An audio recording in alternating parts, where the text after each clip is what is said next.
Nice. Hello, everyone, and welcome to a creepy edition of Dad's Turn to Talk. I'm still looking for Alice. I can't find her. I am your moderator tonight, the Mad Hatter, aka Josh. And I want everyone to remember to hit that like button and subscribe to our channel. We also timestamp the topic. So if there's a topic you'd like to get to, such as your favorite Halloween candy, feel free to do so. All right, so we have a very spooky edition tonight, and we have an awesome guest with us. We're going to start with her. She is dressed up. Well, her avatar is as Wednesday. Let's welcome back to the show, Lily. Yay! Forever. I know. Oh my gosh. I'm so happy to be here, especially for the Halloween one. I love Halloween. It's my favorite. It's my favorite holiday, guys. I love it. We're glad to have Could have you. fooled us. Really? Yeah. You think? Well, it's very nice to have you. We've missed you. We're glad you're here on your favorite holiday. Yay. I miss you guys too. All right. The next one is known as the nice Jason Voorhees, dressed up like a turtle, but he says he's the Incredible Hulk, which, folks, he's not. He really isn't. Derek, how are we doing today? Well, first of all, I'd like to apologize to our audience for that monstrosity that Josh has on right now. But I'll tell you what Josh was any type of an introducer with the way he brought in this show. So, again, for that as well. Yeah, that dance isn't helping you. So, I'm fine, Josh. Thank you. I'm glad. All right. And our final guest, last but not least, Dr. Loomis, a.k.a. Bob. Bobo, how's it going tonight, my man? I met this 6-year-old child with this blank, pale, Oh my emotionless God. face and the blackest eyes. Devil's eyes. You're evil. No, doing good, man. Really looking forward to tonight's episode. I've held on to that intro from last year all the way to this year. I've been waiting to play it again. So Yeah. I was really glad that we finally made it back to use that. We should have some fun tonight. We got some fun things planned. We're gonna, well, y'all will see. We'll get into that here in a little bit. And Lily, it's funny. One thing about Bob, because I've known him the longest, when he gets into character, it's very hard to get him to break. Like, I'm kind of surprised he went into his regular voice right now, because I've been with him where he will not break. How do you Very know? cool. How do you know he's done? Yeah. He's not done. He probably In is fact, not. on the other show that I was on a little while ago, just randomly throughout the show, I just kept throwing out these Loomis quotes. Oh my God. Did the other guys get dressed up? What were they? Yeah. You had one guy who dressed up as Arrow. One guy was Jason. Another one was Ghostface. This one dressed up as Mario. With the mustache was like this big. Mario. So yeah, it was pretty cool. Here we go. All right. Well, let's get started, gentlemen and lady, with our first topic of the night, the news.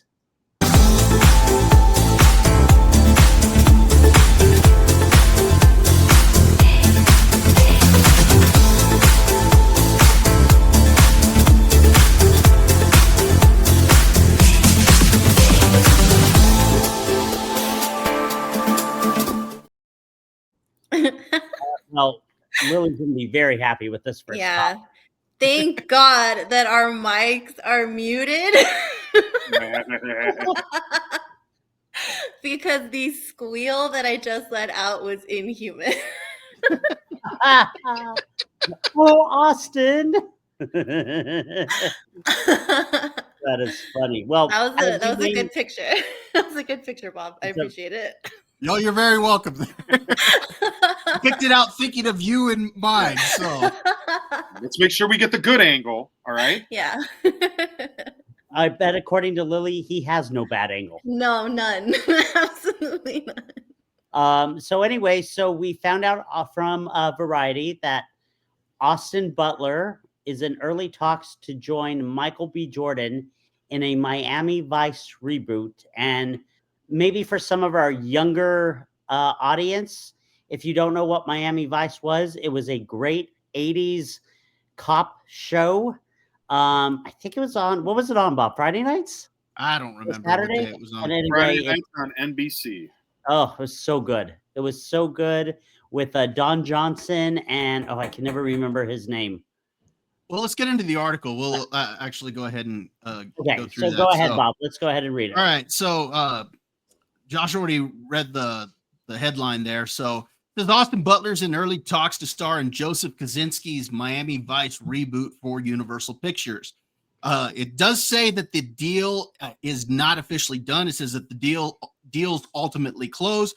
Butler would play James Sonny Crockett opposite Michael B. Jordan as Ricardo Rico Tubbs, the suave South Florida detectives portrayed by Don Johnson and Philip Michael Thomas in the classic 80s TV series. Go ahead and scroll down here. It says Butler soared to the top of Hollywood's leading man list after playing rock and roll legend Elvis Presley.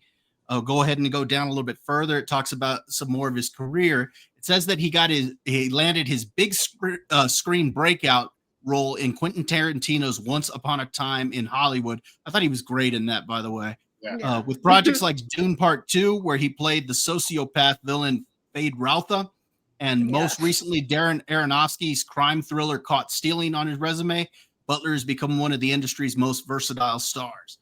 Kosinski, whose recent forays into existing IP with Top Gun Maverick and F1 the movie proved both innovative and lucrative, now explores the glamour and corruption of the mid-'80s Miami with a reboot of Miami Vice. The film, an official logline explains, is inspired by the pilot episode and first season of the landmark television series that influenced culture and set the style of everything from fashion to filmmaking. Production on the project, which will be filmed for IMAX, is expected to begin next year. Miami Vice is dated for August 6, 2027. Yes. So we do have to wait a couple of years for that, but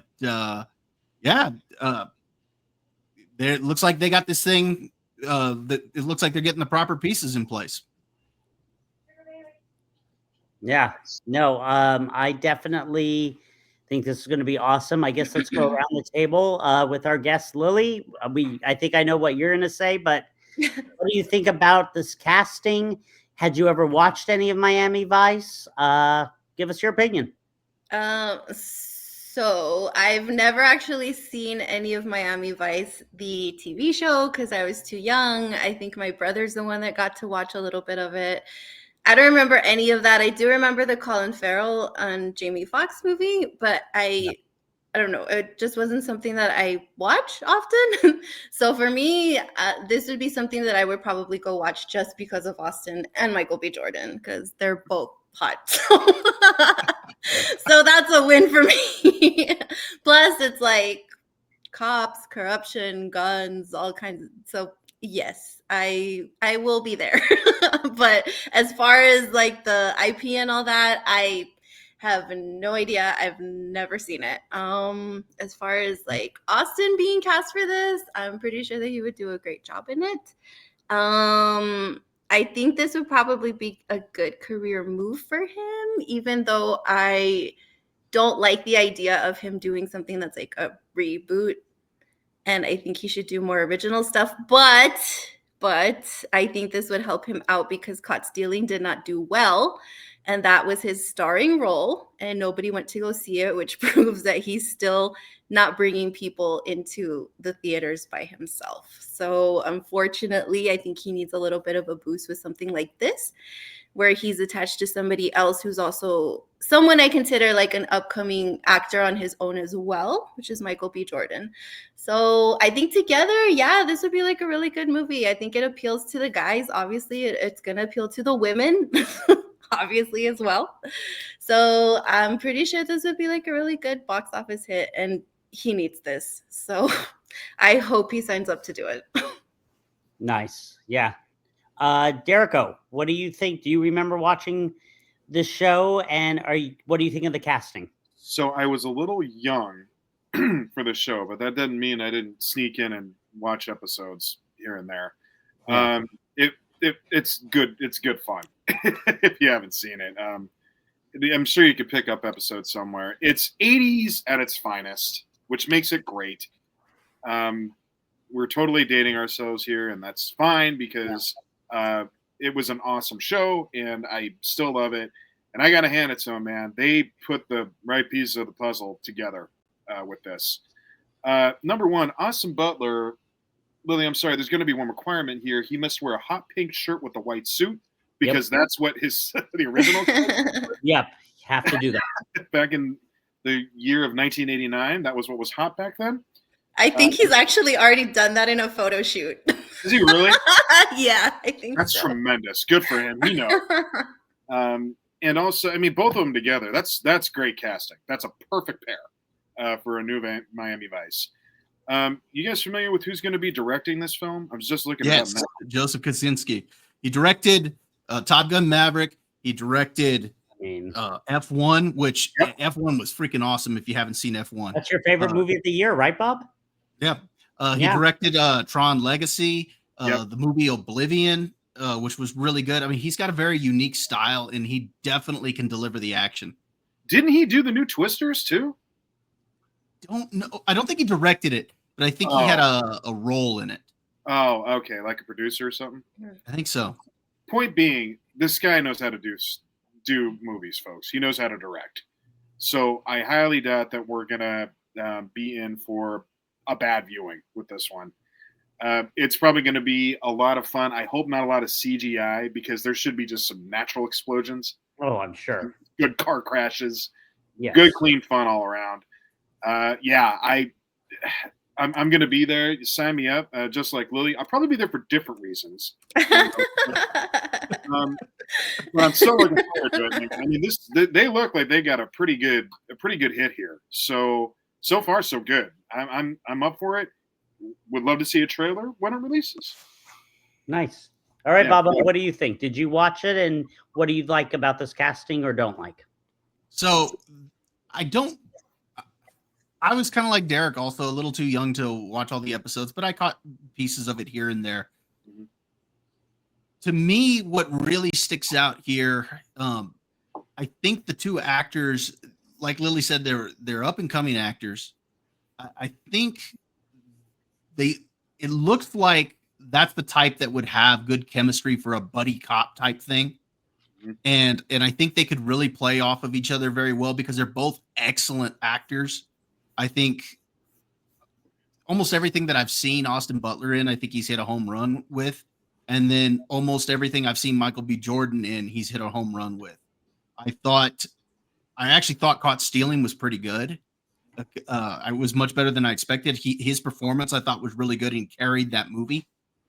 And you looked at Michael B. Jordan in Sinners. I thought he was fantastic in that. Yeah. So I think that these two really can bring their A game to this and really nail these roles. And like Derek said, who the director is with Joseph Kosinski, he's shown that he can handle an existing IP. He did so with Tron Legacy. Yeah. He also did so with Top Gun Maverick. And he's shown that he can have great care with those products or with those IPs. So to see him take on this, I think he can only elevate it. I think this is just going to be something that could be really special. I'm actually looking forward to this. When I heard who they were thinking of casting and that Joseph Kosinski was going to direct it, I was sold instantly. Now, I hope they do, in fact, sign those deals because I think that's perfect casting. We'll see if other things come up and then they end up having to go a different direction. But sign me up. I'm already excited about this. Yeah. Awesome. I agree with all of you. I would watch, bits and pieces of it. I remember I saw the reboot that they did back. What was it with Colin Farrell? Yeah. Colin Farrell and Jamie Foxx. Yeah, I liked it. But I love this casting. I think this is perfect. the fact that they got Austin Butler and then with Michael B. Jordan, I think it's going to be great. I think it's good. Hey, if they do well on this, they could do a Tango and Cash movie. You never know. It could be a good partnership or a new Lethal Weapon. Let's settle down. Let's. But I really think it's funny, Lily. You mentioned about Austin Butler about his last movie, but he was the star of Elvis, so he led Great that. movie. I love that. Yeah, but it's Elvis Presley. It wasn't Austin. Oh, so you're saying just something that he would do? Elvis Presley fans are still very, very plentiful. Like my mom is still a huge Elvis Presley fan. She made me go watch that movie I don't know how many times. I don't think she's the only one. So, and then it also had Tom Hanks in it. And even though he wasn't like the starring role or whatever, I feel like it wasn't just Austin. That's where a lot of people got introduced to him. Even though like he's been around forever. But yeah, I don't know, because I've like talked to Bob about this like way too much, and he's probably like, oh my God, shut up, stop talking to me about this. But I have no idea what they're doing with his career, because he was off to a good start with Elvis, and then they did the Bike Riders, and then he was in Dune 2, and then I don't know, his team decided that he needed to stay out of the spotlight. I don't know for what reason. And then he comes back in Eddington, one of the worst movies of the year, for 5 minutes. And then Caught Stealing comes out, which, yeah, I don't think I liked it as much as Bob did, because I read the book and they could have gone so much better with this. Aronofsky, they put restraints on him. That's all I'm going to say about that. So I don't get into like all the rants and stuff, but like he needs more movies like this where people are actually paying attention to him as an actor, because he's awesome. And I feel like the team behind him has no idea what they're doing. And it's kind of making me angry, because well, yeah, because he's a really good actor, but that's not going to matter if no one goes to watch his movies. Can I just say something about Austin, though, if I may? Yeah. Mm-hmm. You know who Austin reminds me of a lot, actually? Me in college? No, you absolutely not. Furthest thing from it. So Austin reminds me a lot of Ryan Gosling. Yeah. That, you know, he kind of started off and was kind of tripping around and didn't really know, but people saw something in him. And eventually he got to show it. It was just a matter of finding the right roles. I think that's probably where you're going with this too, Lily. The fact that he's just got to find like a couple good ones, and I think he's out to the races after that. Yeah, because if you take a look at his like the upcoming things that he signed up for, they're all over the place. And I'm just kind of like, well, has he decided what kind of actor he wants to be? Because he's mentioned that he would like a career like Ryan Gosling or like Daniel Day-Lewis. And the movies that he's choosing so far, that tells me that he's not choosing either of those career paths. So I'm kind of confused with that, because I'm like, okay, like Caught Stealing was, yes, it was dark, it's a crime movie, whatever, great. So that should be kind of like the thing that he's kind of focusing on, which is like what Miami Vice is kind of doing too. Yeah. But then at the same time, he signed up to do this like really weird movie called Deep Cuts that's based on this like fangirl novel.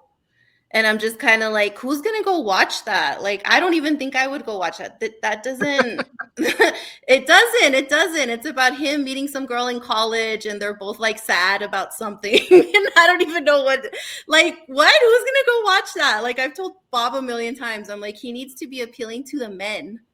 And I feel like sometimes he doesn't do that with his roles. He's like, I feel like his team wants to appeal to the women, which is wrong, because women are going to show up to watch his movies regardless.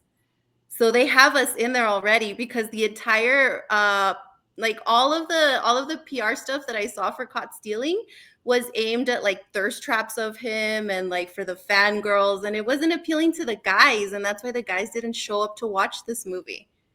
So I feel like he needs to fire his entire team and find people who actually understand him as an actor and what he wants to do.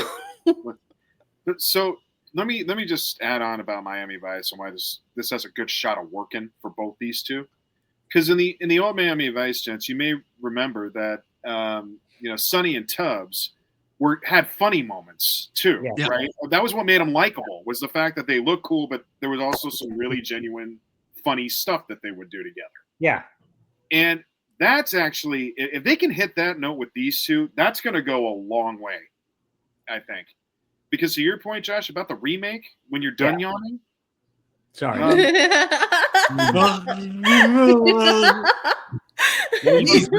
Yeah, we boring you? Sorry. I couldn't get off camera in time. The remake of Miami Vice, I mean, it was good casting. I mean, I liked them both. Yeah. But they played it too cool. They were trying to be too slick, a little too much. You got to get the funny in there. And these two, I think there's a real opportunity for them to hit a home run based off that as well and feed off one another. So I'm really looking forward to this. Hope it's a win for both of them, actually. Michael B. Jordan, hats off too. Big fan. Mm-hmm. Yeah, me too. Got it. So yeah, I think it's going to be cool. I'm glad they did this. All right. Anything else about Miami Vice? No, just waiting for off to a good start. Yeah, just waiting for the news to be official. Can we please have Javier Bardem be the villain? Why do you always focus on him? Because he's awesome. Great. Yeah, and he should be every villain. By the way, Lily, Austin Butler should play a Jedi, maybe. Let's go out with that, please. I mean, no. would you be a Jedi? No. I was just joking. Not with those writers at Star Wars. Yeah, no. You really want to send him down the tank? Go ahead. Yeah, exactly. I'm like, Josh, I'm over here trying to hopefully he saves his career, not ends it completely. Or is it? That's funny. All right, Bob, let's see the next bit of news. All right, here, let me just share my screen here. This hat is so hot. Oh my God, I might have to take it out. All right, so the latest news regarding Taylor Sheridan, for those that don't know, because I had to let Josh know because he wasn't sure who Taylor Sheridan was. No, I was not. He's the one who created Yellowstone, all of its prequels, as well as Tulsa King, Mayor of Kingstown, Lioness, Landman, so a lot of really good shows over at Paramount Plus that have come out over there. And so it turns out he's going to be leaving Paramount for a big film and TV deal over at NBC Universal. So it says Paramount will lose its most prolific television creator, Taylor Sheridan, who has closed a long-term film and television deal with NBC Universal. The massive 5-year overall deal for film, TV, and streaming will begin January 1st, 2029, after Sheridan's overall TV deal with Paramount ends. That actually goes through 2028. I don't know if it says it in this article, so I'll go ahead and say it. I did see in another article that they're saying that his film deal could actually start in 2026, but the overall deal with television will actually start in 2029 because he's still obligated to do some television with Paramount Plus. It also mentions that his close collaborator, David Glasser, is also going to be going over to NBC Universal as well. As Deadline reported, the new pact could reach as much as $1 billion, a major increase from Sheridan's most recent TV overall deal at Paramount Global in 2001, believed to be worth $200 million. So, yeah, I was looking a little bit into this. Based on what he puts out, the deal could go all the way up to $1 billion. So it says this is a shocker that underscores the high stakes and intensity of the new era in the talent wars for top creators that kicked off with Skydance acquisition of Paramount Global in August. In one of the combined company's first major moves, it poached Stranger Things creators Matt and Ross Duffer from their longtime home Netflix with a similarly massive exclusive 4-year film and TV deal. And remember, Josh, I was talking with you earlier that I was trying to figure out where they had gone. So yeah, the Duffer brothers are going to Paramount. So I don't know if this kind of offsets that, and they knew they were going to lose Sheridan, or they just got unlucky. But It says Sheridan's departure, first reported by Puck, is also surprising, as the new Paramount regime made it clear on day one that he was the top creator on their roster and someone they were looking to keep in the fold for a long time. Paramount Skydance CEO David Ellison called him a singular genius with a perfect track record.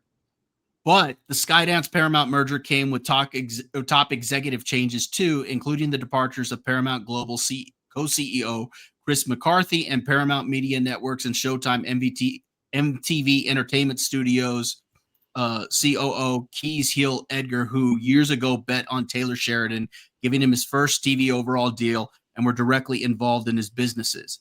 The previous regime was known for giving Sheridan a lot of leeway with budgets and control over production, with costs sometimes running high as $20 million an episode, and shows often filmed at Sheridan's ranches. In partnership with Glasser, Sheridan earlier this year launched a new studio facility in Texas. So he's heading over there, and that's a big acquisition for NBC Universal, given the types of products he's been putting out, because most of them, I don't think any of them haven't been well received. I can't think of one that hasn't been. I mean, sure, there's a lot of people that didn't like the way Yellowstone ended, but it didn't help that you also lost Kevin Costner because he was off filming and making those Horizon movies. So, but yeah, overall, he's got a lot of good stuff over on Paramount Plus. All right. Very interesting. Bob, actually, why don't we just start with you? Are you surprised by this decision? I know we had talked about when ESPN acquired WWE, and we were talking about Peacock, and we were saying, what's going to happen with Peacock? Are we going to keep our subscriptions? Are we not? What do you think about this? Do you think Peacock hit the jackpot? Well, I think they did, because if what I read in that other article, that the film deal starts right away, he could start producing content for them as early as next year. And not saying that it would be released next year, but he could start producing content, and hopefully that would help push or boost Peacock after some of the losses that they got. Also, just with his track record alone, he brings his name along with it. People nowadays, when you say, oh, there's a new Taylor Sheridan show coming out, people will tune in to see it just because his name is attached to it. That recognition. What I've seen so far from his stuff, like, I'm enjoying Mayor of Kingstown. I love Tulsa King. Can't wait for season 2 of Landman. I thought season 1 was awesome. That was some of the best television I've seen in a long time. So yeah, he brings a lot of clout with him, and I do think they hit the jackpot on this one. Okay. But they are paying for it. Yeah, definitely they are. Lily, what's your opinion? I'm still thinking about Austin. You guys should have put that story at the end, because now I'm not going to concentrate for the rest of the show. Just kidding. Are you, though? Are you? Just be honest with us. You're one of the gang now. Come on. I'm trying to behave. You don't have to. Not on this show. You're good here. Don't worry about that. Well, first, I am super behind on watching a lot of these TV shows. I think I started watching Tulsa King, and then I don't know, I haven't finished watching the second season.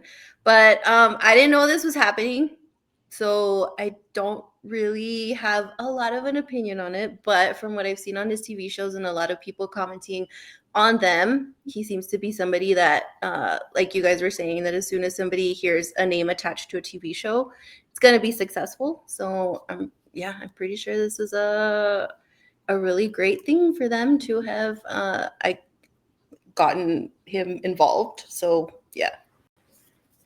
All right. Mr. Derrico, what do you think about this? Do you think Peacock hit the jackpot? Do you think Paramount's going to struggle? What's your opinion?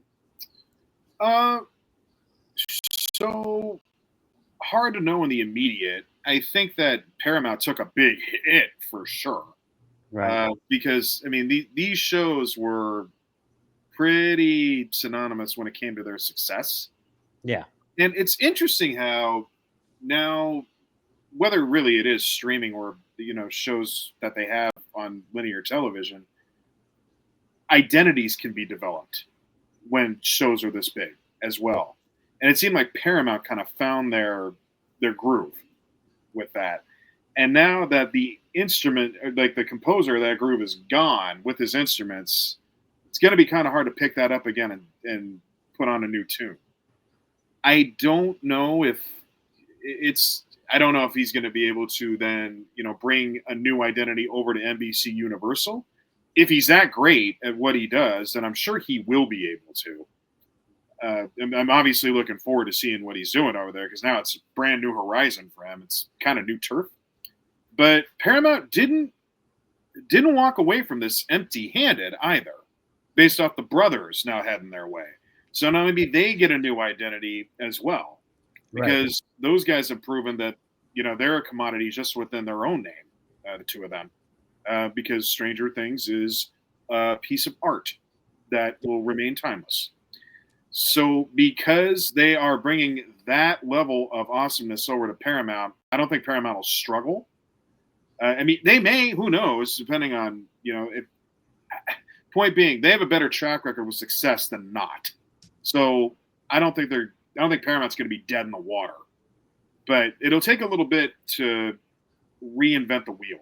I think on both fronts, Taylor's probably got a better shot at doing it fast because this deal was fast and he's just trying to move along with the speed. Yeah. And because he's already got a good track record, that probably means he's already had stuff in his mind, like written out already, that he could take with him and bring it somewhere else. So that's how I'm thinking about this. And it wouldn't surprise me if the brothers, the good brothers, I'm calling them, bring something to Paramount as well that they've been working on.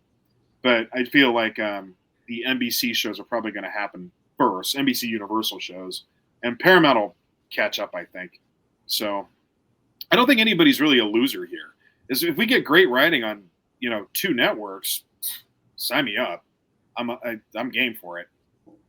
This is how successful Sheridan shows are. Mm-hmm. Over on Paramount Plus, Star Trek was supposed to be kind of their flagship, and they ran that into the ground.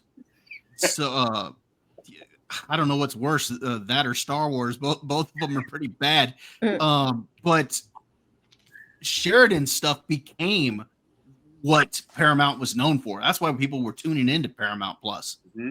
And for them to lose that, I do think that's a blow. But like you said, they're getting the Duffer Brothers, so I think they're hoping that will bring some name recognition there, and they won't miss a beat. That's what I think they're hoping for. Taylor brought the identity. That's what it was. I think Peacock definitely hit the jackpot with him. And I think if Paramount did not have the Duffer Brothers, I'd be worried. But I think that they've brought them in, and what they've done with Stranger Things, I think I agree with Derek. I think they're going to be okay. Yeah, I think they'll be fine. It's going to be very interesting to see what their next project is, because I don't know how to follow that act. It's got to be something different. They got to think outside the box. I think a lot with the Duffer Brothers, they have to nail the finale of Stranger Things, because if they Game of Thrones that thing, oh god, that's gonna be bad. Oh my gosh! As long as they nail the finale, then I think they go over to their new home and they have a lot of goodwill built up. Right. If they lay an egg with that, which we're supposed to get a trailer for Stranger Things tomorrow, or at least that's what they're saying. So, yeah, if they nail that, then I think they go over and with some goodwill. All right. I don't think they're going to screw that up. I feel pretty. No, I don't think they will. Well, there's one thing you have to remember. When it came to Game of Thrones, Bob, they had most of the stories from George R. Martin. However, like you said, the last season, they didn't have that, and they completely didn't have the last 3 seasons. Right. Yeah. That guy's just sitting there saying, "Oh, well, I'm working on this book." He's been working on it. How long has it been? Like 12 oh my years? God, 84 years. 84 years and counting. It's crazy. But like with the Duffer Brothers, they've created the story themselves. Yeah, I know. So they could. We don't know what's on their minds. They could have changed the series finale 10 different times. We're not going to know that. Yeah, I mean that's true, but we didn't know about that how bad that Game of Thrones finale was going to be either. I mean, that just I mean, look, they spent 7 seasons before we got into season 8 setting it up. I mean, that was a slam dunk. You have Jon Snow fight the Night King. You have Arya kill Cersei. I mean, you set it up that way. This isn't me being a crazy fan or anything. Yeah. You set it up that way. Only to turn around and Ryan Johnson the whole thing. Yeah. I still thought the Raven was going to beat the King. Nah, that was not set up that way. I thought that's what was going to happen. Yeah, don't even get me started. I freaking hate the way they ended that show. Oh my gosh. Watch it. I love as a Daenerys and Jon fan. I took that very personally that they killed Daenerys and sent Jon back to the freaking wall. Are you kidding me? Oh Yeah. my God. I can't. After he had been King of the North. Yeah. Yes. Oh my gosh. Yeah. Like I was so mad with Jon after all of that. I was like, really? He like died and came back to life only for him to spend the rest of his life in the freaking wall. And he was just like, yeah, that's fine. What? Gosh.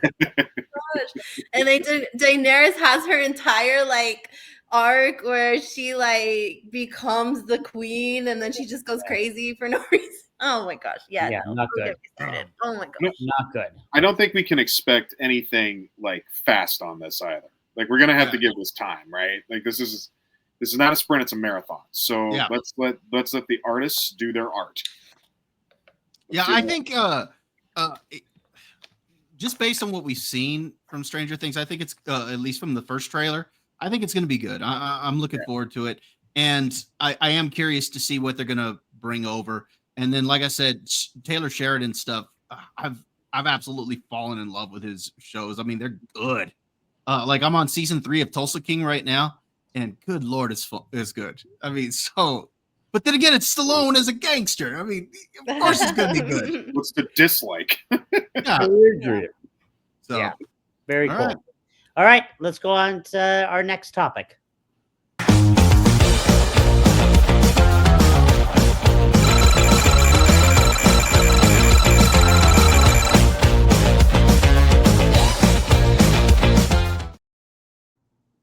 So this was something that Bobo came up with. Wow, what, like our second show ever? No, it wasn't the second show, but it was a few episodes into it. Yeah, very early. And we laughed our butts off. Bobby's parents couldn't stop laughing. We have titled it "If They Made It," the Halloween edition. Oh my god! All right. Yeah, Lily, welcome to something new and unique. Well, no, she was on the last time we did this. Yes, I was. I wasn't sure if she had done it or not. She was on the last time that we did this. So, what we do with If They Made It is we take a couple of celebrities or characters from movies and we use sophisticated high-tech computer equipment and we are able to determine what a child would look like. And because this is the Halloween edition, it is going to all be Halloween themed. So let's go ahead and let's start with our first two. We're going to start with Deputy Doofy from Scary Movie and Gale Hailstorm. Now, these two actually did hook up in the movie, and they ended up together. So I was real curious what a child would look like. Let's go ahead and let's find out here.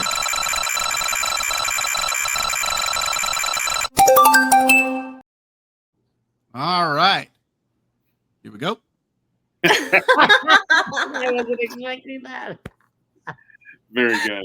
Oh my god. That's pretty good. Yeah, really good. You got to be Doofy now for next year, Bob. Yeah, you're gonna have to be Doofy. That's set. Oh my gosh. It's off of their Dookie sinned. He's like, I went poopy.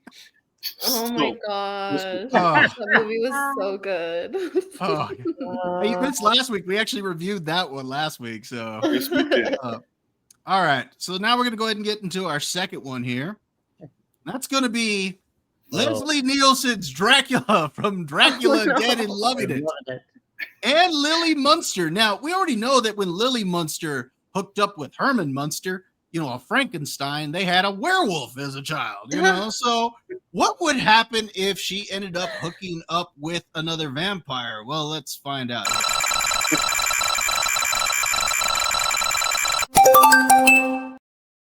All right, let's see what we got here. Oh my god. Of course. Well played. Very cool. That's actually pretty good there. That is pretty good. That's actually like a new character design. I might do that for next year. I like how she kept her papa's wig there. Yeah, it looks very Bride of Dracula. Oh my gosh. No, that would totally be me, especially with like Leslie Nielsen thrown in there. Like my first day as a vampire, I would forget and walk out into the sun and probably die. So. Accurate. All right, so we got a couple more here we're going to go ahead and do. Let's try this one here. We're going to try Jason. I guarantee this is me. There's no doubt We're going to try it. Jason Unmasked here with the female mummy from the reboot that Tom Cruise was in. And I think this could be kind of interesting here. So let's go ahead and see what we got.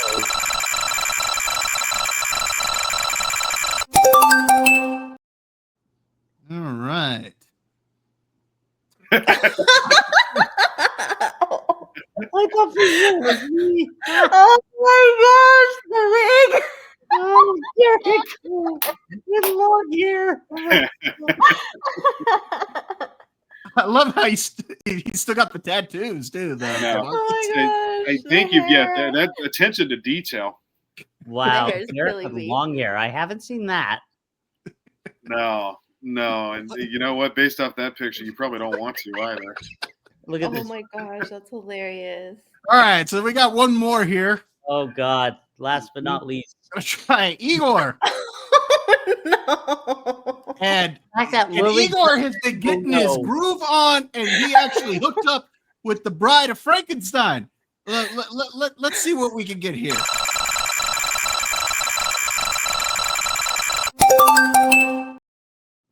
All right, here we go. Not bad. That's not bad. I just want to say, all the others, Lily was like, "Oh, okay." The minute she knew it was me, the last, she goes, "Oh no, oh no." One left. Oh my gosh, the hair. That wasn't bad. That's not bad. I gotta say, Josh, you actually kind of do look like the grandson of the Dracula version of Frank Drummond. Nielsen. You kind of do look like the grandson of him in that. I've Oh gotten my gosh, Eddie that's Munster hilarious. before. I've gotten Eddie Munster. No, that absolutely not. No? Well, there we go. That is our Halloween edition of Very If good. They Made It. Very good. Good for you. That was great. That was funny. Now, which was our favorite? It might be Derek. I I like Derek's Derek's was too. Yeah. I like Derek's too. It might be Derek. So send me to Hollywood. I'm ready. Because I think you won the last two, Josh, but Derek's got this one. I think Derek got this one. All right, let's go on to our next one. The blackest eyes, the devil's eyes. What's the boogeyman? As a matter of fact, that was. All right, so Lily, we have been reviewing multiple movies the last, month, and we decided Bobby picked this one. And since it was Halloween, why not do the original Halloween? Now, one thing to know about me is I am not a horror movie guy. And I saw Freddy vs. Jason with Bob in the theater. I've seen Friday the 13th. I had never seen the original Halloween. Did you go to the theater with me to see Freddy versus Jason? Yep, we were there. We were at. Well, I mean, I remember going, but I don't remember going with you. Yep, you and I were there. Because I know I went with a coworker. No, to go see you and it. I went. Josh was like, "Yeah, I went. You just didn't I was see there. me. I was behind you." Well, because Josh makes up times that Oh my he goes to God. movies Unless with I went people. with Roger. Maybe I went with Roger, but I thought it was cute. You have totally a just tendency made to it make up. up a lot of stuff. Oh, in your own shut up, way. Derek. Okay, Because like, we went to the theater together. I'm already annoyed at how hot this hat is. Okay, Well, just take it off then. Yeah, you can take it Mike. off. You're gonna So anyway, don't sweat your arse off in that thing. Just take it off. No, leave it on. Leave Yeah, it you know on. what? You deserve to be punished. Keep that on. Actually, shut up, yes. both of you. Yeah. You need to commit to the act. No, Lily. You did not come on as Wednesday. You can't say it. Yeah, you chose that costume. Yeah, you chose did. that costume. Just That's like it. I like last year on when was it? No, not last year. The year before, maybe on Dames and Dorks, that I showed up as a vampire with the stupid teeth and I couldn't talk for the whole show. But I committed to it. I didn't take them out. I sounded like an idiot the entire show. What was that like? You're like, with I a really lisp. love- No, I think I had like the worst lisp ever. Oh, But I send me the committed. video. I can't wait. I committed. What episode is it? I'll look it up. I think Well, it the was. Halloween episode. So Yeah, it was the Let's see, Halloween. they stopped it, so probably 39 or something. Okay, Yeah. look it up. Man, that's Anyway, so the question is Mike Myers still scary? Does this movie still hold up? Because it came out in 1978. Let's go ahead and start with Derico. What do you think? Yeah, this movie still holds up, man. Come on. This is okay. So, first of all, I'm going to be biased about this and I'm going to be partial because I love John Carpenter. I love everything John Carpenter does. especially Big Trouble in Little China. Thank you for that, Bob. Thank you very much for that. Absolutely. That's for you, Josh. Okay? Josh hated that movie. I know. Uh, Yeah. And which that's your own fault, by the way. That's your problem. No, I blame Ben, and he knows it. Well, then you need to go to the doctor and get some medicine for your condition. Okay, I don't know what to tell you. So the thing is that John Carpenter does pretty much no wrong in my head. Like Vampires was on the other day. This is what was ironic was when oh gosh, I love. yeah, that this movie. is it was ironic because Bob said when he first announced that we were going to watch Halloween, somehow that popped on like the evening of, and I said this was meant to be. We were supposed to review this movie. So again, 1978. There's a trip, and introducing Jamie Lee Curtis, by the way. Yes. Wasn't that something? And by the way, she got the crap kicked out of her in that movie for real. If you go back and listen to her, she'll tell you about how I think she got like a broken rib and her knee still has issues because of what she went through in that movie. But Wow. at the same time, still fantastic. Michael Myers is still scary. 6-year-old kid, pure evil. Come on, man. You gotta love it. And I love, Bob, we talk about scores, the piano all the way through. Oh yeah. Mhm. Beautiful. Just Yes. chef's kiss. And Bob, you're absolutely correct on the definition of pure evil. That's why you're wearing that suit. It's the best scene in the movie when Dr. Loomis is talking about how he met Michael Myers. It's probably my favorite scene in the whole thing. Absolutely. Michael Myers is terrifying in many, many ways. Like the fact that he rises up like that after you think he's dead. Mm-mm. How many times Dr. Loomis had to put bullets in him? I mean, he becomes an unstoppable monster, which is why these movies work. Now, granted, I think, Bob, we were talking about this a couple episodes ago, but every Halloween was different after this one, right? Like none of them really. No, it's not different. The second one picks up the very same night. Oh, okay. And just a little tidbit on that. John Carpenter wrote that because he was obligated to write it. He wrote it after he had like a 6-pack of beer or something like that. He said he hated Halloween 2. He wrote it, but he hated it. The director hated it. The producers hated it. Really? And loved it. The fans loved Halloween 2. That's crazy. So then you get to Halloween 3, and this is what Carpenter had in mind, because he wanted the Michael Myers character to be done after the first film. And it goes on to become an anthology series, or it's meant to be at that point. Yeah. So it's something completely different. Problem is, it didn't make any money. So when part 4 comes out, the producers decided to bring Michael Myers back. And that started a whole nother trilogy, but it's still a sequel. And then you get reboots where you bring Jamie Lee Curtis back for the 20th anniversary, and you get Halloween H2O. And so then you get the remakes from Rob Zombie. You get a new Legacy sequel or trilogy with that brought Jamie Lee Curtis back for the 40th anniversary that actually ignores all of the sequels except just the very first film. And so, yeah, there's a lot of different timelines and ways you can view Halloween.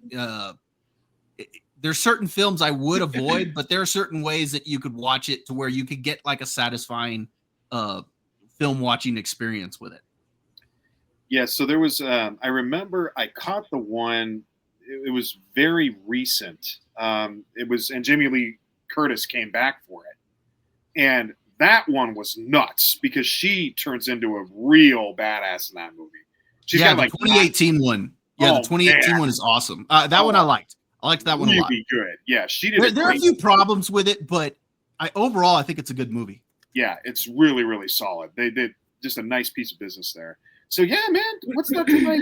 Come on, Michael Myers. Like that's he's really like he's part of that conglomerate of all the 80s horror villains that we have come to know and love. He joins that family. And that is why this is timeless and still holds up, if you ask me.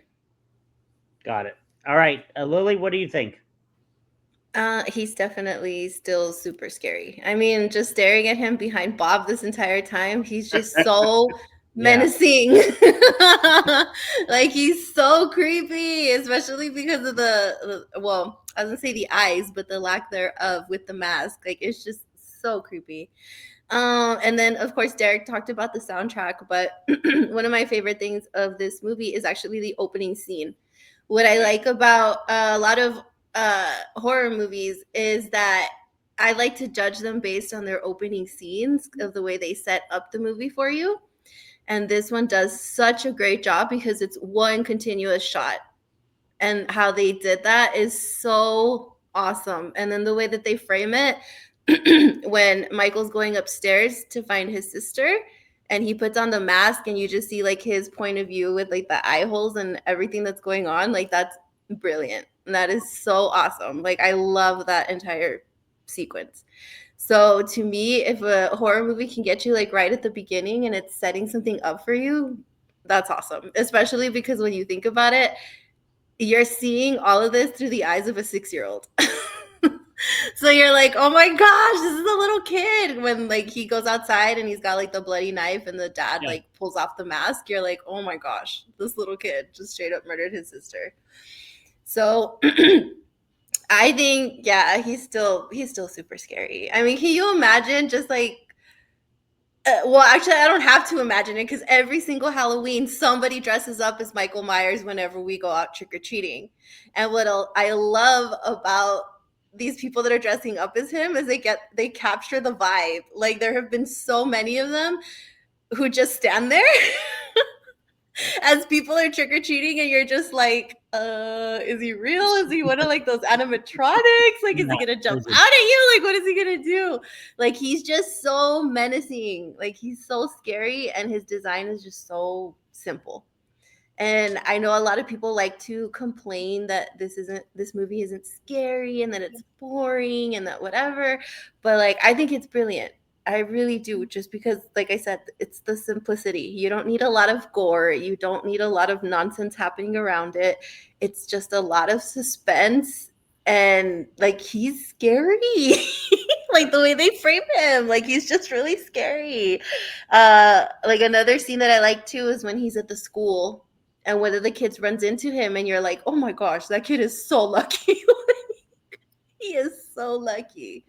But yeah, it still holds up. He's still scary. Like if I were to meet him in a dark alley, there's no way.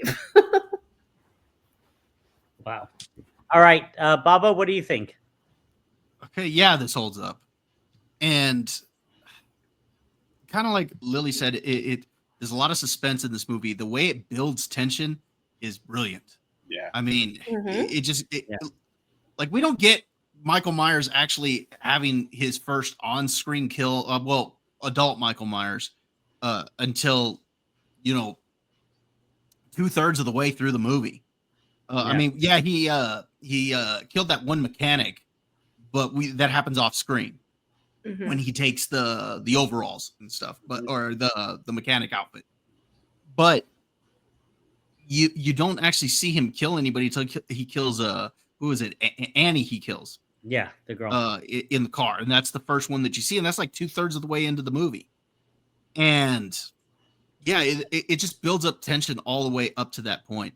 And Derek, you mentioned how the Loomis speech when he's talking about how we met him 15 years before, and he's saying, I spent 8 years trying to reach him and another 7 trying to keep him locked up. I think that's a great speech. I also really love the ending where throughout the whole film, there was this, you had, what was the name of the little boy that Lori was watching?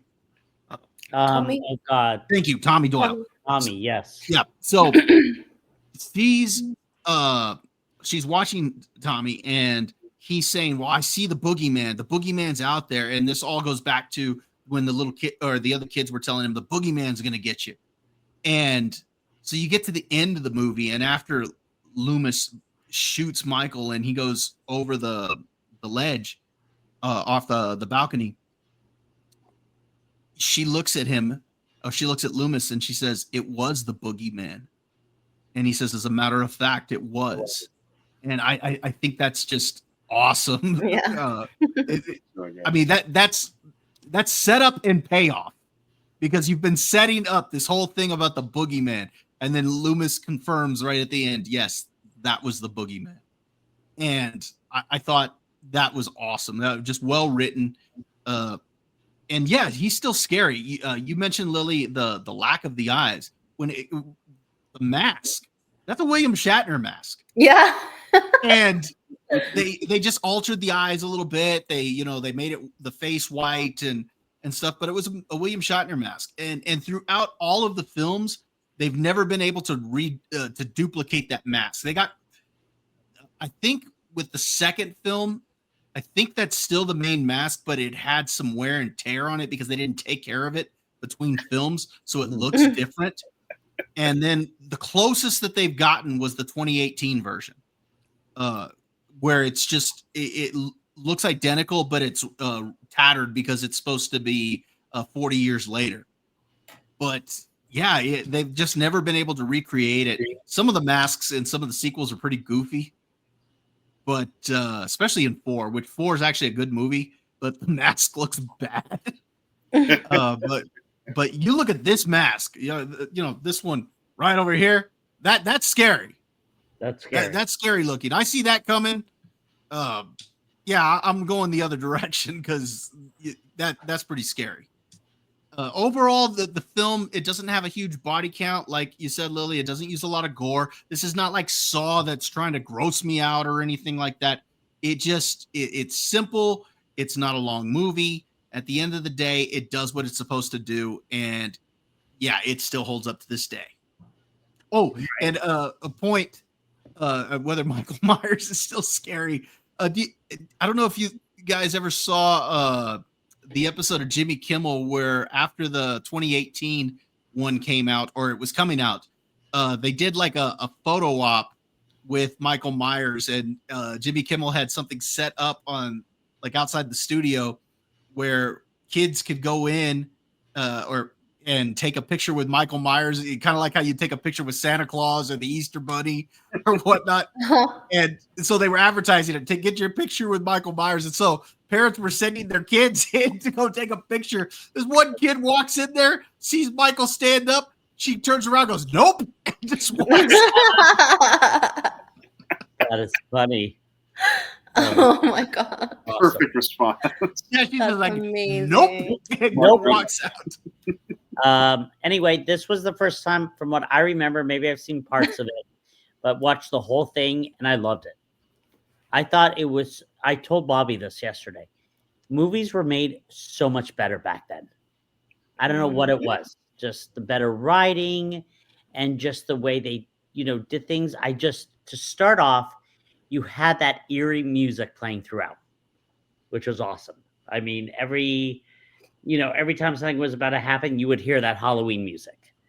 I thought, I mentioned before that I thought one of my favorite parts was when Jamie Lee Curtis was in the closet and he comes through the closet and she basically takes that hanger and stabs him. And I'm like, could that be it? And thank goodness it wasn't, because they kept, going at it. I told Bobby this yesterday. I thought it was very unique because the first time he meets Jamie Lee Curtis one-on-one, there's 15 minutes left in the movie, which is very interesting because you're seeing this whole time throughout the movie when she kind of keeps seeing him, and then she looks away for a minute or tells her friend about it and then looks and he's gone. And you finally get this battle 15 minutes before the movie's about to end. I'm like, how is this going to end? And they did such a great job. I thought it was really cool when she first finds out about him, and she pulls down, like, she sees her friend on the bed dead, and then pulls the closet or something, opens the closet, and there's another friend there, and then another. So I thought it was really well done.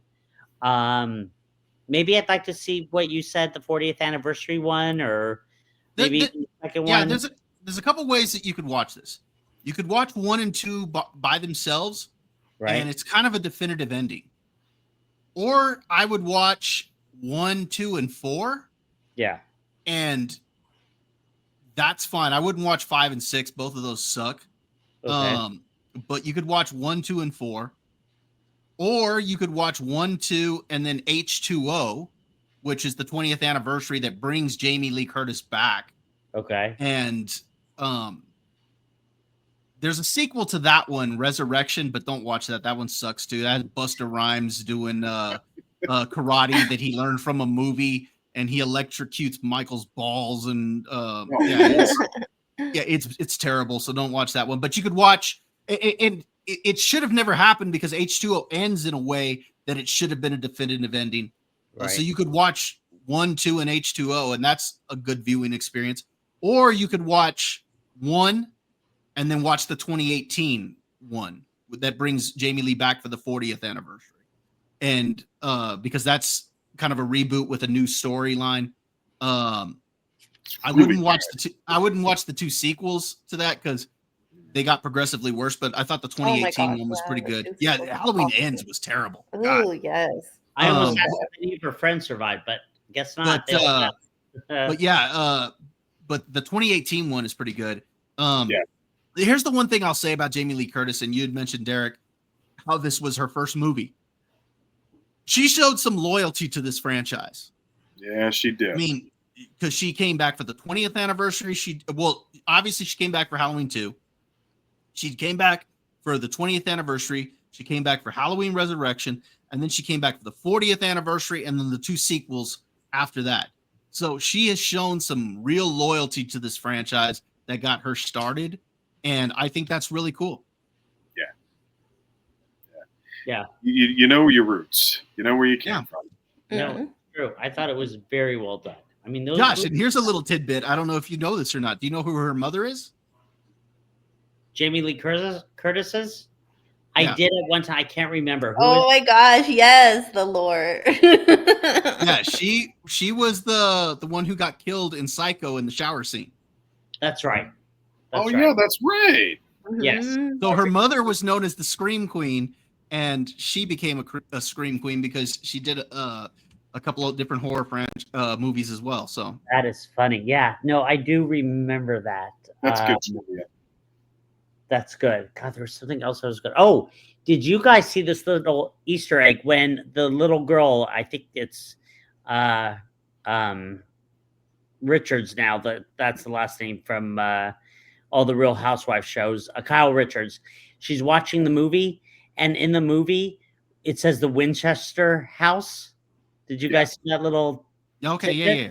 Yeah, I thought that was a cool little callback Mhm. with, just throwing that in. It was just a very brief Easter egg. Well, So, yeah. Overall, it's a good movie. There's actually some other scenes that were filmed for it for the TV version of it Yeah. when it first was released to TV.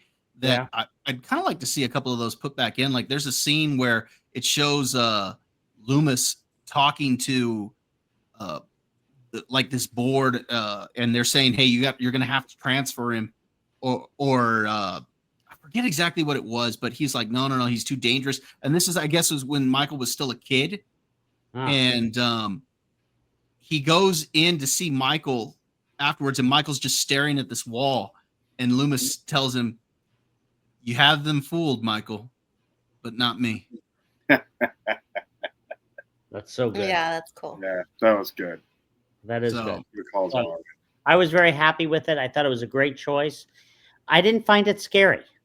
I told the guys, Lily, I thought the last season of Stranger Things was scarier. What? That's what I said. What? Yeah, exactly. That's the right response, Lily.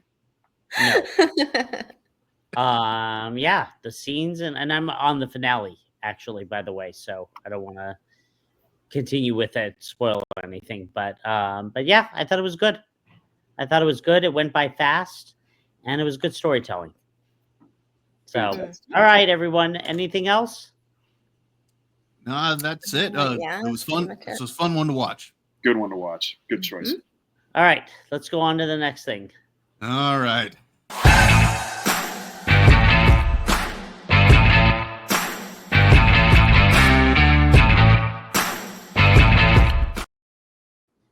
All right, Lily, you gotta give us a couple minutes here.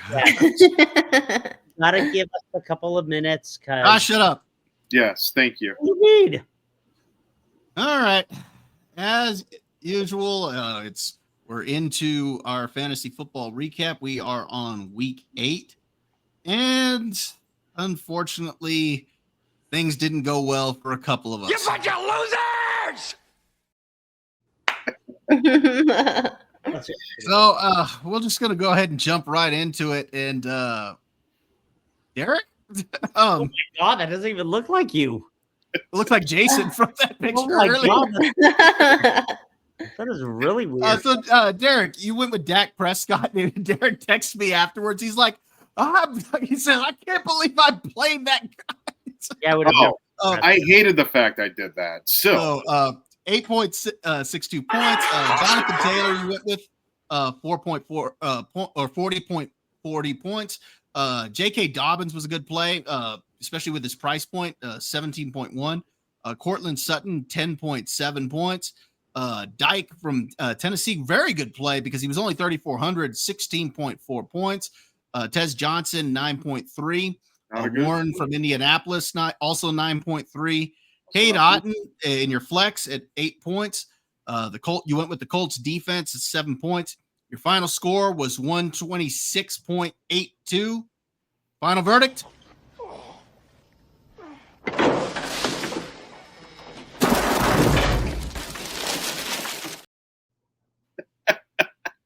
God, that picture, it's so different. was that Life Stinks? That's Life Stinks. Yes, that's so good.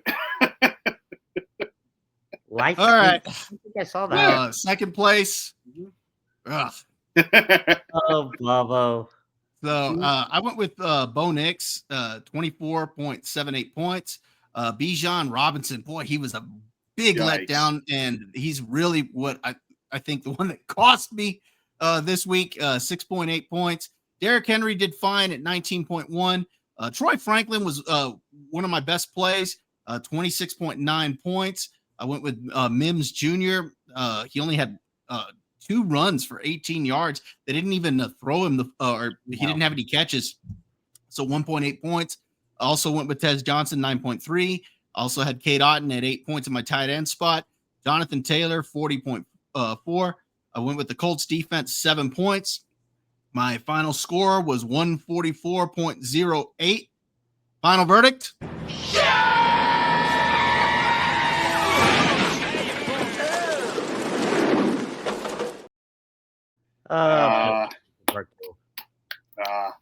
Wow. Yeah, it didn't go too well for me. But let's go ahead and get into our champ for the week. So, Josh, why is your daughter taller than you? You did that on purpose. You can't even see Oh Well, it doesn't matter because I am the champ. All right. No, it matters fine. Okay, it matters fine. Okay, let's get to the actual Why don't you picture. play the McIntyre thing? I prayed for this to happen. Okay, there you go. Josh, shut up. All right, so you went with Drake May, 27.28 points. He finally started pulling along late in the fourth quarter. You went with Saquon Barkley. He was a great play, 36.4 points. James Cook, I think, was your best play simply because I didn't even think about him, but a great play there, 36.6 points. You went with Sutton, 10.7. You also went with Tez Johnson, 9.3. You had Stephon Diggs, 10.4. You also had Warren, 9.3. Dallas Goedert, you went at your flex, great play, 17.8. You went with the Texans defense, 5 points. Your final score was 162.78. Final verdict?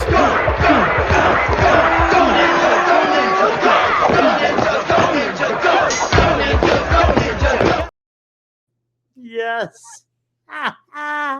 Little Vanilla Ice. Lord. All right. The leaderboard for the year so far, I'm still up with 4 wins. Josh, you've closed that gap. You now have 3. Derek is still in rear with Derek, what? Jeez, man. What? It's pretty bad for you, Derek. But there's still a lot of football to go, so it could be anybody's game. I don't need anybody's pity. All right. Lily called me this week and she said, "Josh, could you please?" Here he goes. I'm going to be on the show, and I know you're giving the other 2 a chance, but please, let's have you dominate. And that's what happened. You still look like a penis with a hat on it. Oh my gosh.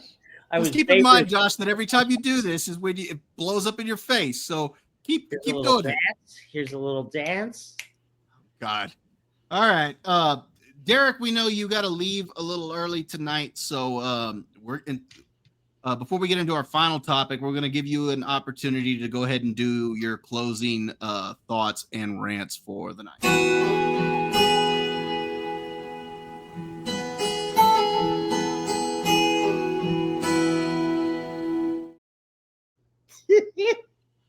All right. So I got to make this one quick because I do have to get going. So, folks, it's a very special time of the year, as we know. Matter of fact, it's Lily's Christmas. It is. A nice black wretched tree, all the presents underneath wrapped in black, the way you like it. Yes. Now, but that brings up a good point, because here's what I'm seeing, folks. I'm already seeing Christmas ads. Oh my gosh. I saw that the other day. That is unacceptable. I agree. Every which way. You have your time. Your month is December. Yes. Not now. Mm-hmm.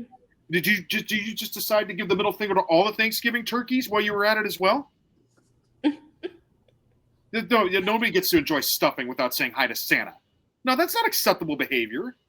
Stay in December where you belong. This is October. Give Lily her day, for goodness sake. She's an honorary dad. And also the rest of us who are looking for candy and costumes and all the fun that Halloween brings. Watch little Michael Myers during the Jingle Bell season. You'll learn something. All right. That's my rant, folks. That's it. That was fast. I told you. All right, Derek. All right, Good guys. talking to you, man.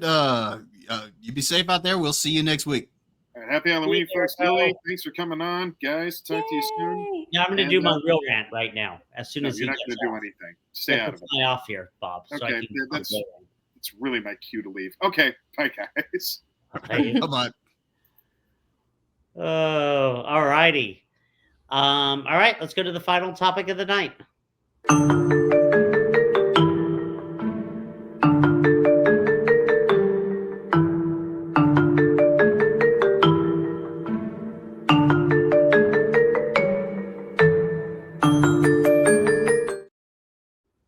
I love how you get Karate Kid in there at the end. Well, it takes place on Halloween there, so That's true. All right. Mhm. So Bob had the idea where he originally was thinking our favorite costumes we might have worn. And I said, well, God, I got to try to think about like what I've worn over the years. And he's like, well, why don't we combine it into favorite costumes and favorite Halloween candy? And I was like, that's perfect. So let's go ahead and get started with that. Bob, how do you want to do this? We'll just mention a couple things, or what are we doing? yeah. I don't know how many you have there, Lily. I got about 5 on each, and then I also just wrote down some of the candy that I better not get in my bucket, because I do want to point that out there. Oh So no! we can just so I guess let's start with some of the costumes we've worn over the years, and then we'll get into our favorite candy to get on Halloween. Okay. Are we gonna start fighting over candy? Probably. That's gonna be hilarious. Go ahead, Lily. Go. Why don't ladies first? Why don't you get started? With the candy or the costume? Go ahead and start with your costumes. All right. So my 5th favorite costume that I've ever done is actually the one that I have on my avatar. So I have a long history with the Addams family and Wednesday Addams, and she's always been one of my absolute favorite characters. The only reason why I'm putting it 5th is because I haven't actually done this costume like out as an adult. And I did that, I think, when I was like, I don't even remember anymore. I don't remember how old I was, but yeah, I remember my mom actually made the costume because we couldn't find it. So she had to find like the fabric and then put in like the little collar. And then I had the long black hair already. I was kind of a creepy little girl already too. So it all worked out. So that's my 5th favorite Halloween costume that I've ever worn. And then do you want me to do like the 5th? Yeah, just go ahead and list just go ahead and list your 5. Oh, okay. I thought we were gonna do like one by one. Okay. So you can tell how totally prepared I was for this. Don't worry, Josh is still writing his down right now. Yeah. No, I'm just gonna. All right, we'll do one at a time, just so that way. Yeah. Go ahead and give me your 5th candy. 5th candy. I'm already gonna start being a little bit controversial. I'm gonna say candy corn. I like the candy corn. I really do. I do too. Everybody always makes fun of it and says that it's basically just wax. And yes, it is, but it's wax with sugar. So it's iconic to Halloween. So I would say that's my 5th favorite Halloween candy. All right. All right. Nice. All right, Bob. Let's hear it. So my 5th favorite costume I've ever wore was I was a detective, but like Inspector Clouseau type detective. So I had a trench coat, kind of like what I've got on now, but I had the hat that the old style hat that Peter Sellers used to wear. The fedora. No, it wasn't a fedora. No, he had that gray cap. Oh yeah. So yeah, that I had one kind of like that, and so I would wear that, and so that was probably my 5th favorite costume. My 5th favorite candy to put into that you better put into my bucket, Reese's peanut butter cups. Gosh, give me some Reese's.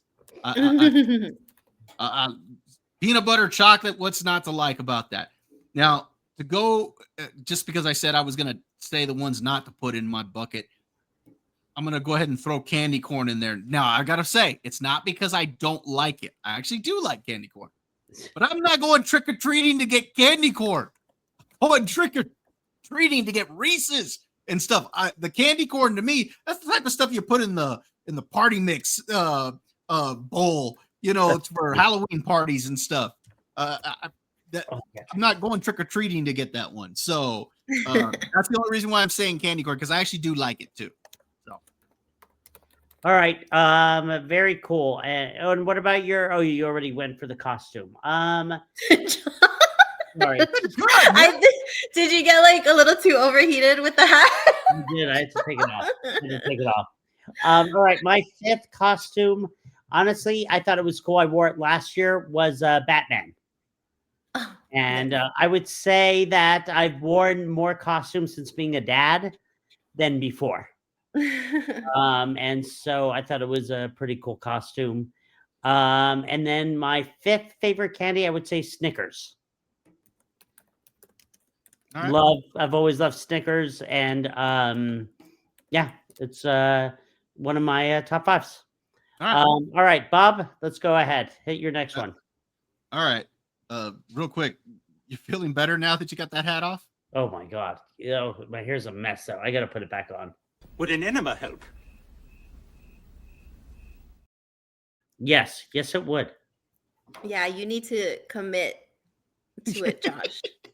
Remember, Jamie Lee Curtis broke a rib and probably got stabbed a little bit. Lily, you didn't come on with your costume. You have no right to talk.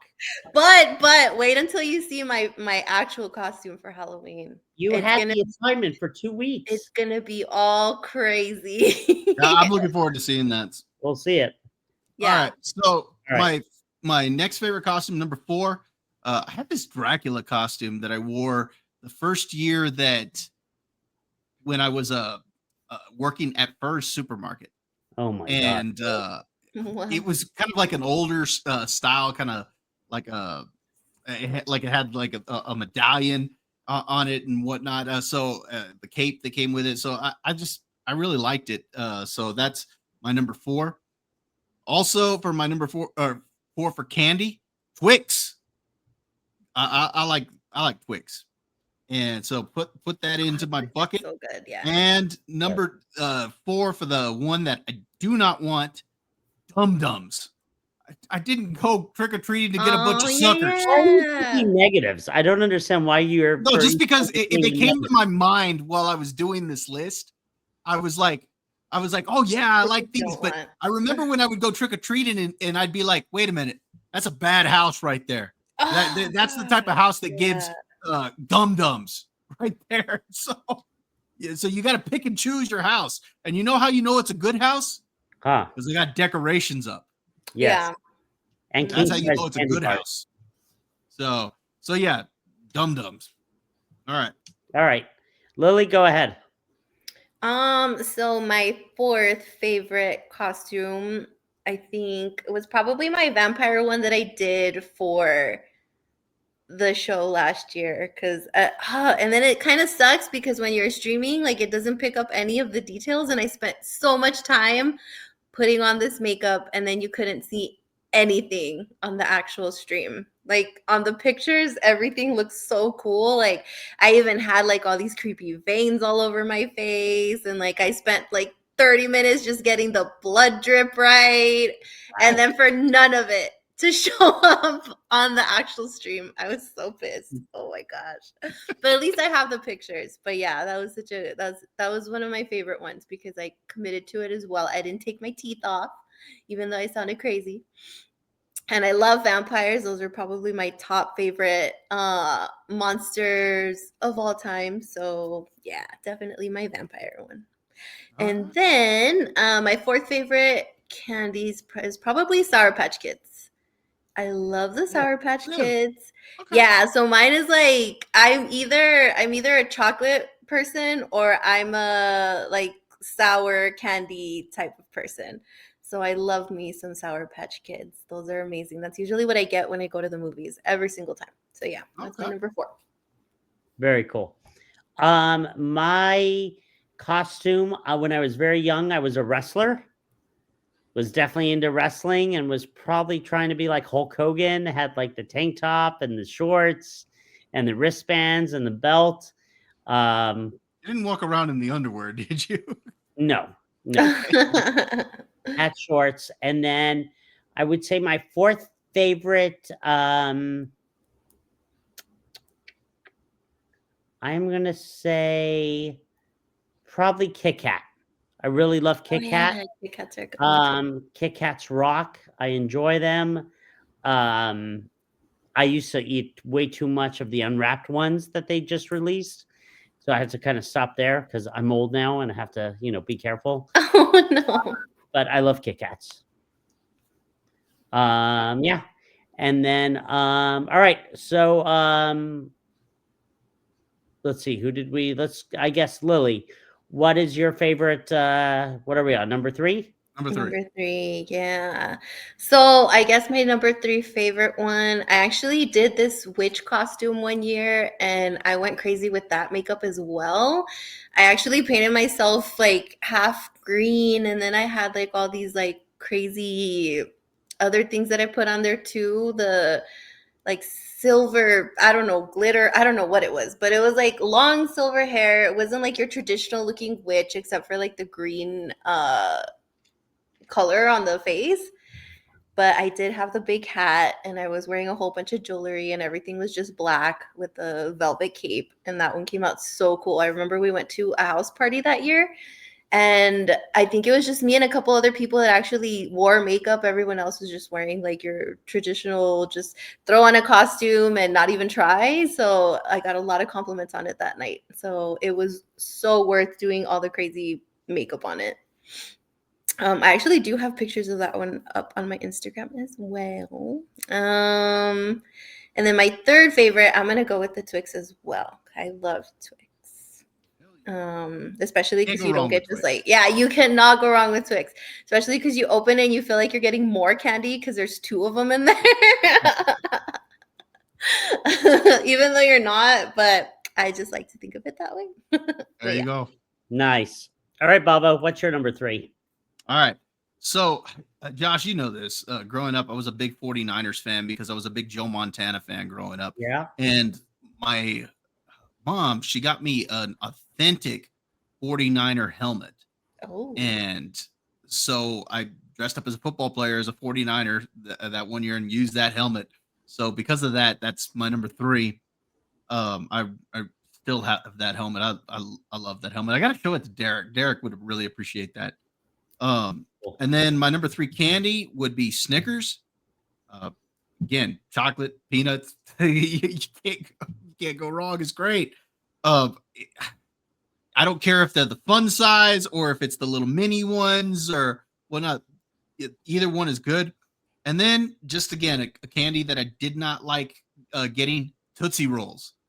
I hate Tootsie Rolls. Yeah. That was my dad's. That was my dad's favorite. Don't you remember at our house, Bob? My dad had like. Oh my gosh, Tootsie Rolls are so gross.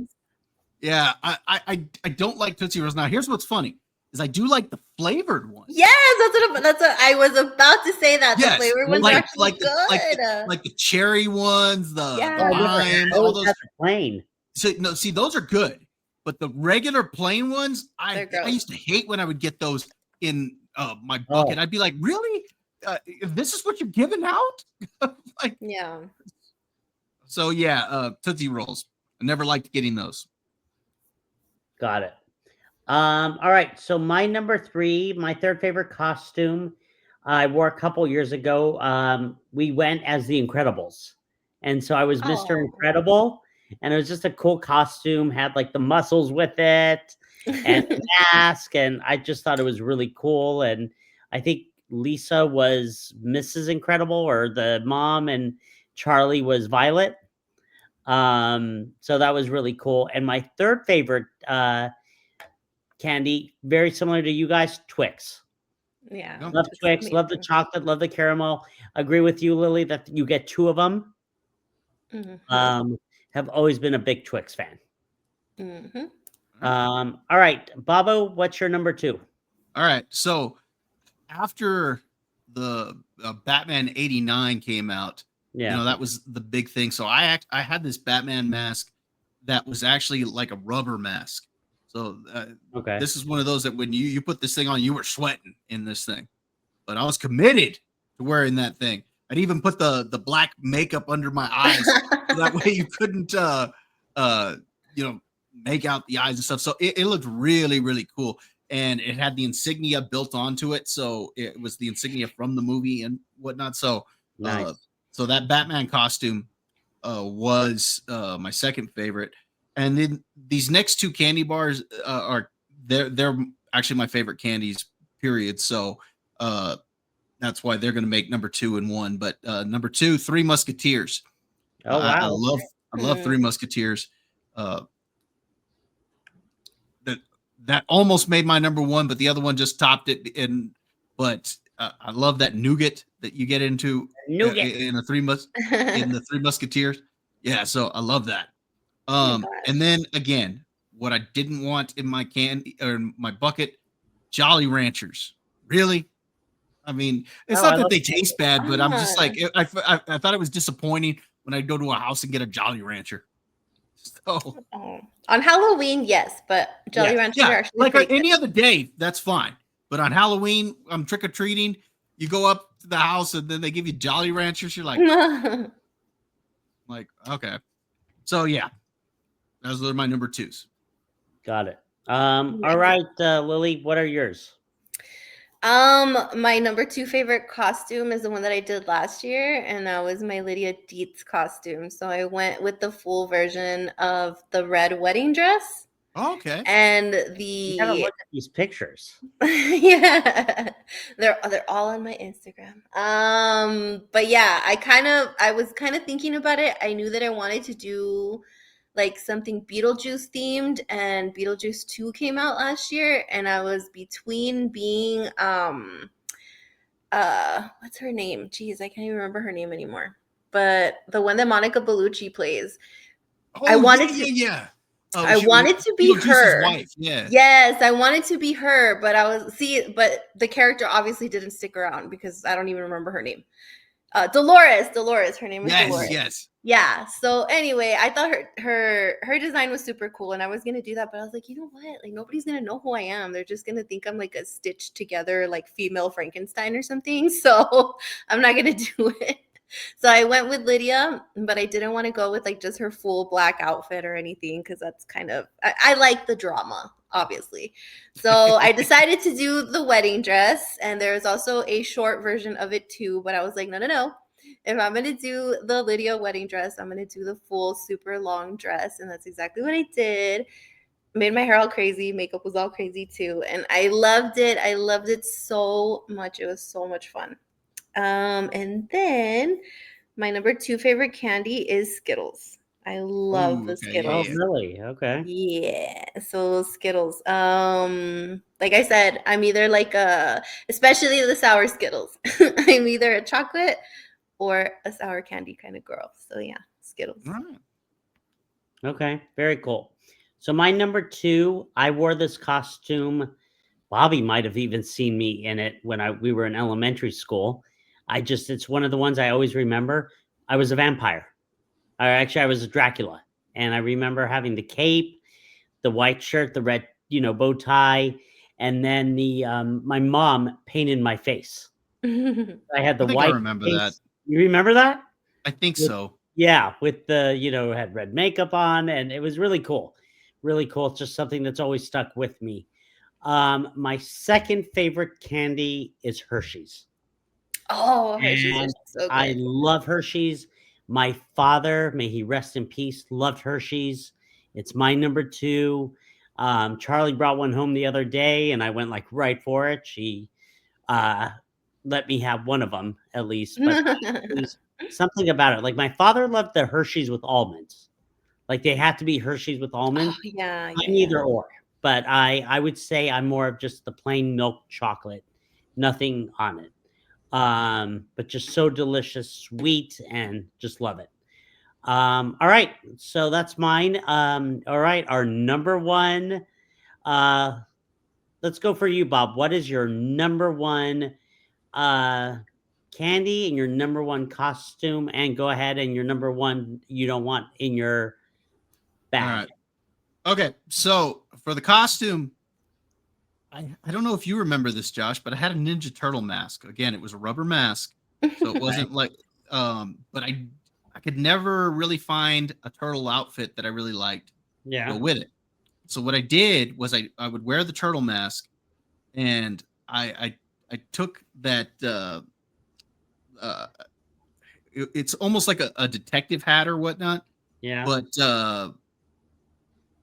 but like what you would see like in from the 30s or something like that. And I would put on a trench coat, so I would be the turtles or one of the turtles when he would go out in disguise. Raphael, yeah. Yes. So that was my costume, the turtle in disguise. So so I thought that was really cool because I think that I don't remember if that actually started in the comic book or if that started with the original cartoon, but of course that carried over into the movies and stuff. So yeah, that was my favorite costume that I ever had. My number one candy is Milky Way. It's got everything that a Three Musketeers has about it, except it's got the caramel. And that's why I put that as number one over Three Musketeers. And then the candy that I did not want, but I used to hate those little packets of Twizzlers that they would put in there. Oh, like, the Twizzlers, yeah. I'm like, really? I'm like, you're giving out Twizzlers? Oh God! I mean, if I want something chewy, give me some gummy bears or something like that. But Twizzlers, so they stick in your teeth and everything. I've never been a fan of Twizzlers anyway. And then when I'd get it on Halloween, I'd like throw it away. The cool thing is when I became a parent and you have to inspect your kids' haul. It's like, you guys can eat these Twizzlers and Dum Dums. Oh no! That chocolate there might have razor blades in it, so I better hold on to that. Oh, that's so mean. No, I wouldn't do that. But yes, you would. Yeah, you would. You absolutely would. No, I wouldn't do that. I would tease them that I would do that. I'd be like, I better check that. They'd be, Dad. I'm like, all right, let me be safe here. But no, that was their haul. So the good thing though is that usually about a month had gone by, they had forgotten about their haul. So that's when I could go in. Oh my god. Oh my god. That's hilarious. But yeah, so those are my choices as for my number ones. Nice. All right, Lily, what's your number one? My number one. This is still my all-time favorite costume that I have done so far. There's a little bit of lore with this one too. So I used to have a very big fear of clowns. And that came from watching the original Pennywise, the original It, made for TV. Because for some reason, my brother made me watch that and he would tease me all the time. So I was super scared of clowns. So fast forward to when the new It movie came out and I saw the design, and at first I was like, I don't know about this. I don't know if it's like creepier than the old one. Yeah, Bill Skarsgård did an amazing job as Pennywise. I absolutely loved everything about it, and that year was a no-brainer. I wanted to be Pennywise. So they did have like a female version of it, but of course I dressed it up my way, like did all the crazy makeup, left my hair all crazy because of course I have red hair. His is orange. I wasn't going to do that color, but I just kind of styled mine like that. And we actually went out to a club that year and I got so many compliments on that costume. And then I even had like some male friends of mine who were like, yeah, we're having some very weird feelings about this because you're not supposed to be hot as Pennywise, but like you look hot as Pennywise. That is like funny. If you asked me to come into your sewer, we would go willingly.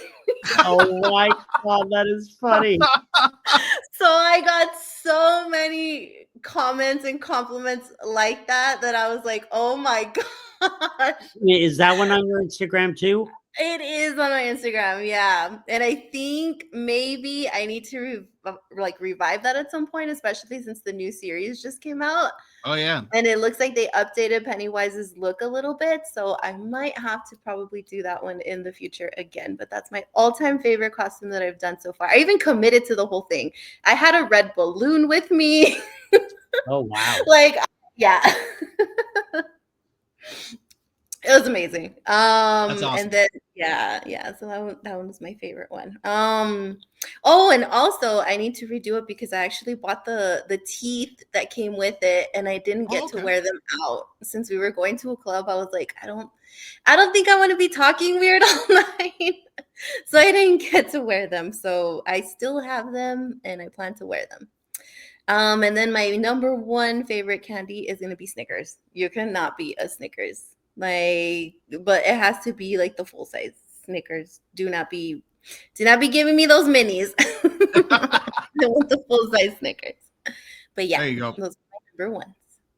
That's funny.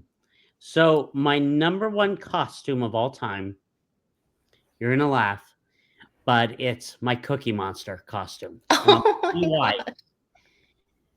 I bought that. That was the very first costume for Charlie's first Halloween. Okay. And he had gone 4 years trying to have her. And we finally had our miracle baby. And it was the first time I was able to dress up with my daughter. And so to me, that's my number one. My number one candy is something Bobby mentioned. I wish yours was higher. Reese's peanut butter cups. And let me tell you, Trader Joe's tries to duplicate them. Nobody can duplicate a traditional Reese's peanut butter cup. I love the peanut butter. I love the chocolate. I wish they were bigger. And you don't really even get the full size when you go trick-or-treating. But there's something about Reese's peanut butter cups. I love them. They're my number one. I would say that it's between Hershey's and that, but I love Reese's peanut butter cups. King size. All right. Yeah, those So are really anyway, good. that was cool. All right. Very, very good idea, Babu. Why don't we go ahead? I think that was the end. So why don't we go ahead and talk about social media? Because Derek already gave his final thoughts. Lily, where can we find you?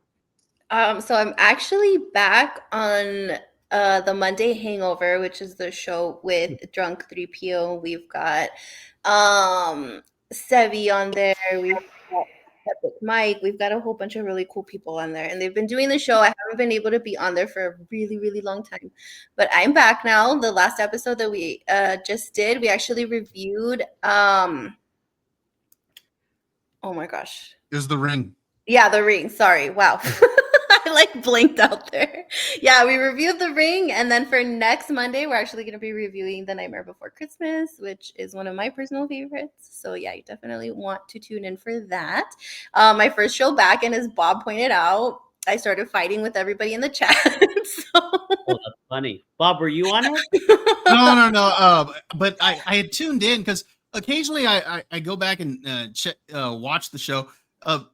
Because of the time that it's on, sometimes I'm running around, so I don't get to catch it. But I was able to catch it that day, and then I saw that she was back on, so I messaged her, and I was like, "Hey, it's good to see that you're back on," because she definitely adds to the dynamic of the show, because the show was designed for very specific people in mind when the show first came out.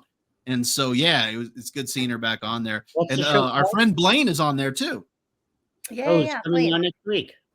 Yeah, we're supposed to have Blaine on next week to talk about the Running Man. So, what's the show called? Nice. The Monday Hangover. Monday Hangover. Okay, cool.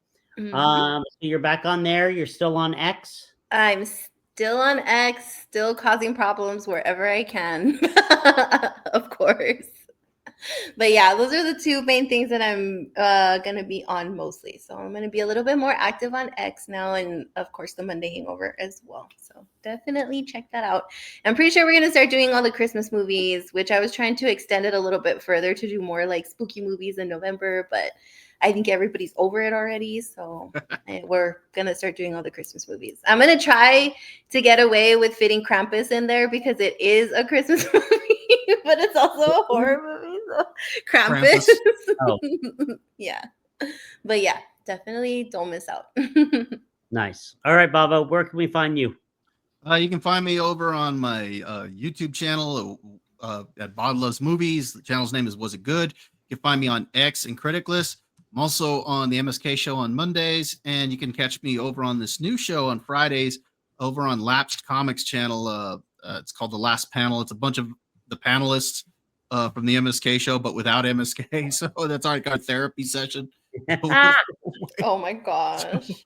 So yeah, but it's pretty cool. A couple weeks ago, we talked about movies, how we got into movies and stuff like that. And then last week we were talking about the future of the MCU and the DC universe, kind of between the two.